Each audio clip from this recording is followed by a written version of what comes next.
Hello and welcome. Now in this video, we're going to assume that you already have a script and you're looking at a brief script that we have written for an animated video.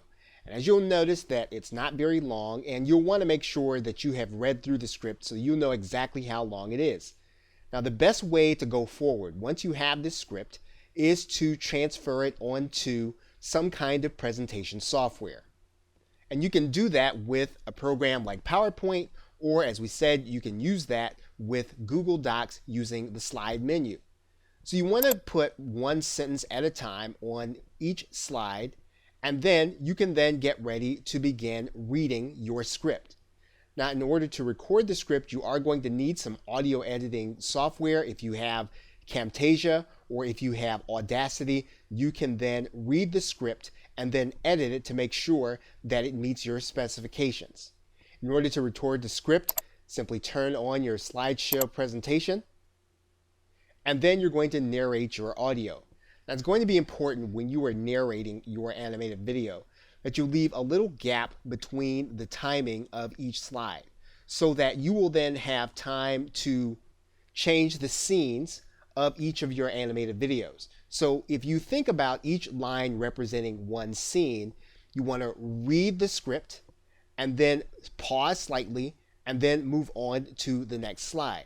For example, here's how we would read this script and here's how we would page through it, and we'll do 3 slides just so that you can see how to appropriately do the timing. Whether a company is operating in good or difficult economic times, they must market strategically. That means that there must be an overall goal as well as a core methodology for the company to follow.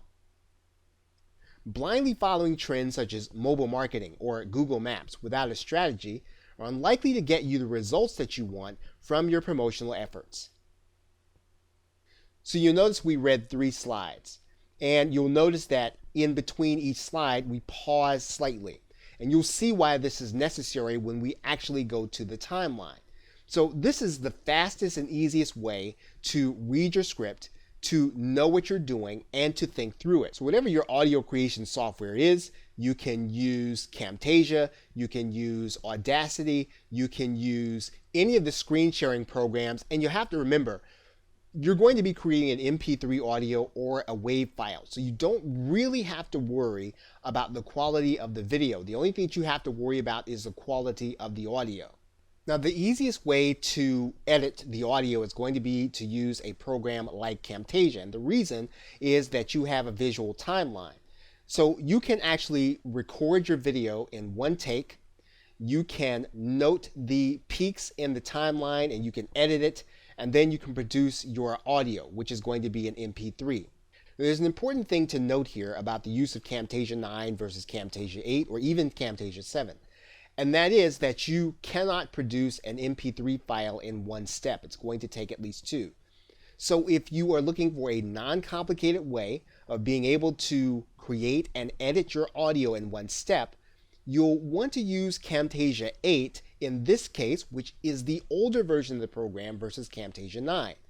Or you can also use the program Audacity, which will also allow you to record audio. And as you can see, we are recording audio as we speak. Now in the next video, we're going to record the audio and we are going to do it all in one take, and then we're going to come back and we're going to edit the audio. Okay, so with that, thanks, and I will see you in the next video.